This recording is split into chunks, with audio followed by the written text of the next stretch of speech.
so lovely to meet you both. I loved this movie and thought you were both so wonderful in it. Something I think that's so brilliant about this movie is the way that it really portrays this very complex cycle of abuse and explores these very nuanced sort of power dynamics. So I was wondering, how did you think about your characters' place in that cycle and where they sort of fit in that power dynamic as the elders of the group?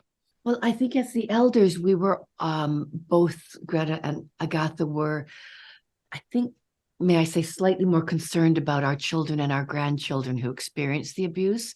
And so in coddling them and taking care of them and making sure, showing great empathy to them, it helped us. Certainly, I felt that way about Greta. Yeah. Yeah, I in many ways, I could never quite reconcile whether Agatha went through the actual abuse physically that everyone else did, but it didn't matter because it had happened to my daughters and to my grandchild, and of course the other women in the community who are my friends and other relatives, I'm sure. So it might as well have happened to me. Yeah, definitely. And that sort of leads to my next question for you, Sheila. I want to talk about that moment where your character apologizes to her daughter because it's such a powerful moment. I know it was a little bit different in the script too, so I'm curious sort of how you approach that scene and what it sort of means to you. Well, under the tutelage of Sarah Polley, she's just an incredible director and gives you permission and created such a safety net for those very difficult scenes. Also working with Jessie Buckley was amazing. I was a dancer my whole life and I like to do things always the same way. And Jessie's the exact opposite.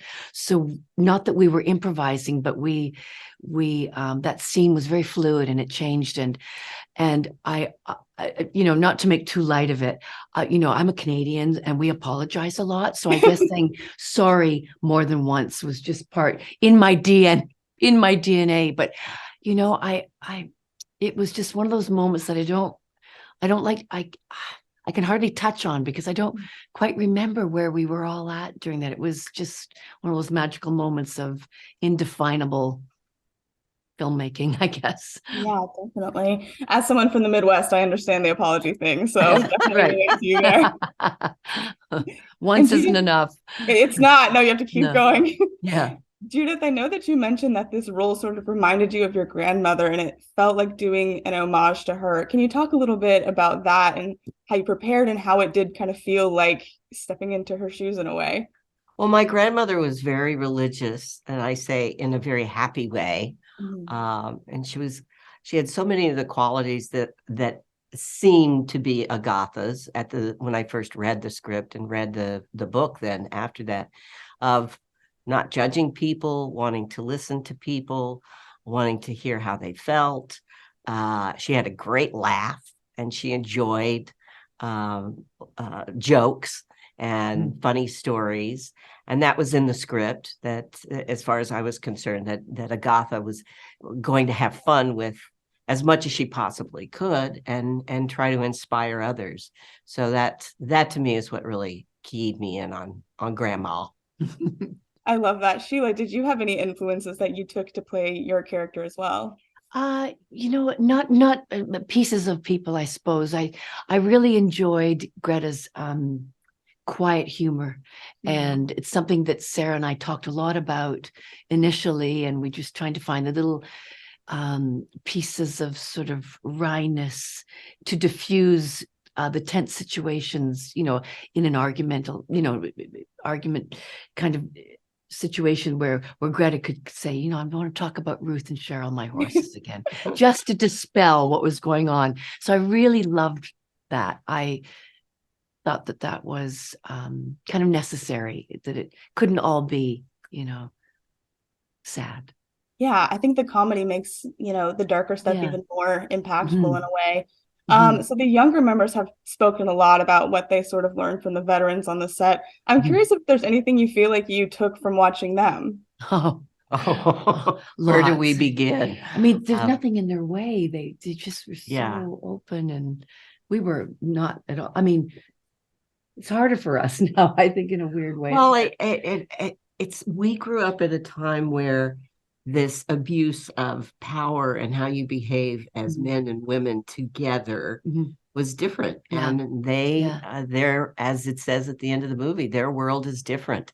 Mhm. And so their approach to so many subjects, just when the actors were sitting around talking, that's what I learned from. So it awakened in me a bigger question about how I felt about my relationship with other women. Mm-hmm.